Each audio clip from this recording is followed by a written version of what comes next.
Hey guys, welcome back. Today we're going to spend a few words talking about the KZ ZS10 Pros.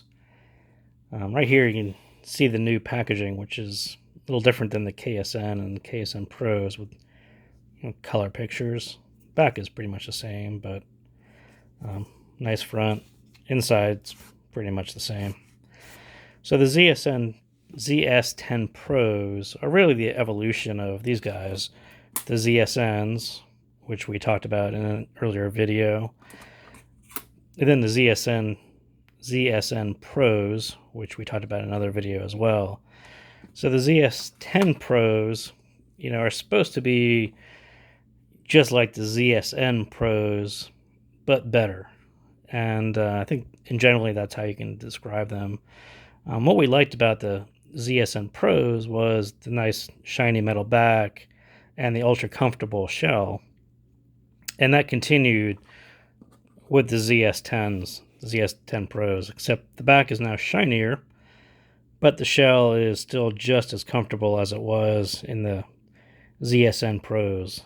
So I really love these. They fit just as well as ZSN Pros, and you can wear them for hours. It's super comfortable. So glad they didn't actually change that. These guys, I actually got the microphone version.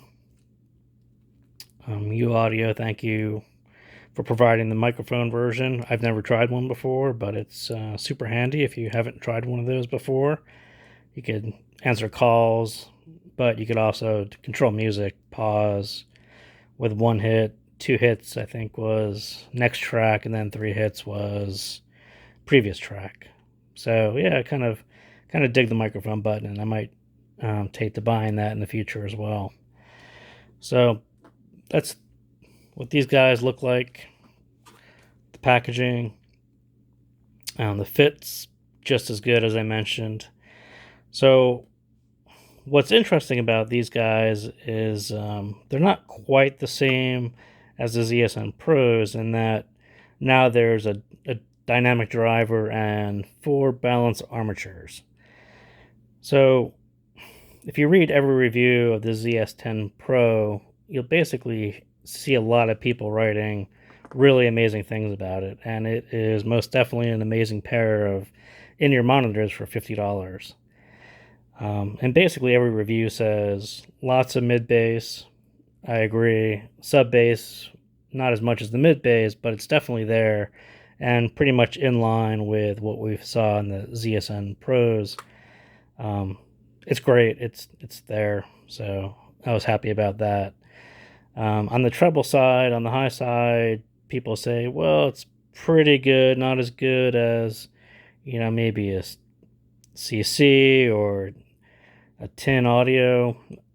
I don't know. I'm not too sure about that, but there's definitely a little work there that needs to be done on extending the treble out and making it, just a little easier to listen to. I wouldn't describe these as warm by any means. I thought, especially on the treble side, it's not screechy, but occasionally it kind of gets there.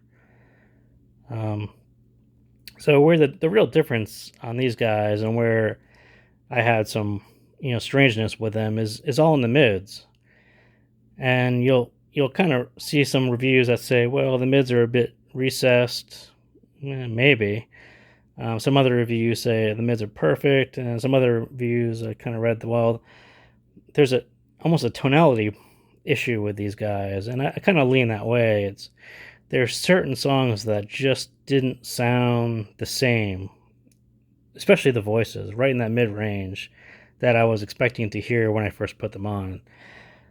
And I listened for a while, and I was like, that's kind of interesting. And then I would read some more reviews, and people were saying, oh, these are the best things ever. There's no issues. You could listen to, any music with these. And then I went back and listened to it. And I'm like, some music just sounds a little different. So some of the music that I kind of had an issue with, and I mentioned before, Promises by Calvin Harris. Then Bjork. And Bjork came up a couple times in other reviews too. So, well, Bjork is flat. Yeah, I would almost call Bjork sounds almost a little recessed on these guys. Not necessarily good or bad, but just different. Another one, Prince's Purple Rain. His voice, and the same thing with Calvin Harris Promises and Sam Smith, is like the voice is missing just a little body to it. Like the tone is just, it's only the high side of the voice. It's missing a little bit of maybe the upper bass and low mids. That crossover point seems to be an issue with some of these higher male voices. And Bjork is kind of in there as well, but not really a male voice. Fiona Apple came up too, someone with a very recognizable, not a raspy voice, but kind of in that range, and it just didn't pop as much as you would hear it on other earphones. So those are some things that I found, and sort of the way I got around that or made it sound better is, so first I was using USB Audio Player Pro. This is a Pixel 3a XL. MQA add-on, so trying to stick with Tidal master quality things. But I sort of found that, if you bump the mids just a little bit with an EQ, this is parametric, so it's sort of bumping the mids but then rolling them off on the edges a little bit. And I thought that helped a lot of these guys. So you bump the mids up, Sam Smith's voice, it boosts it a little bit, you get a little more body to it, but then you sort of roll off the sides so it doesn't become overwhelmingly vocal, right? I think that was sort of why this EQ sort of works in this situation, is you're sort of rolling off some of the strong mid that comes through on some of these voices. And Bjork was sort of the opposite. Bjork, boosting it up sort of brought it back into where at least I thought it should be. And it sounded a little recessed, so you bump it up a little bit, and I thought it sounded great after doing that. But on the other hand, there was some music that just sounded amazing out of the box. So I went back and forth for a few days, like, this thing is super confusing. How come some of these songs work well and some of these just didn't sound right? But like Lorde's Tennis Court sounds amazing. Tracy Chapman's Give Me One Reason, it's pretty much the whole thing is just vocals, and she has a very distinctive voice, and yeah, it sounded great first time I played it.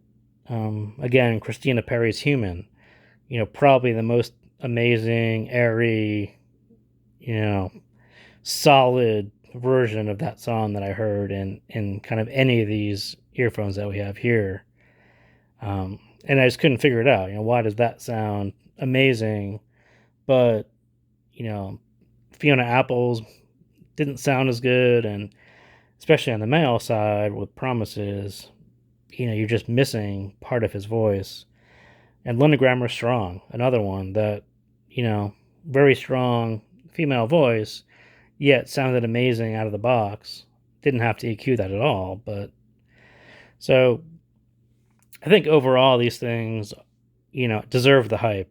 Everyone says this is the best KZ $50 in-ear monitor that you can buy, and kind of in a tough race with the ZS7. If you're a bass head, the ZS7 is more in your ballpark. But again, if you have an EQ and you want to bump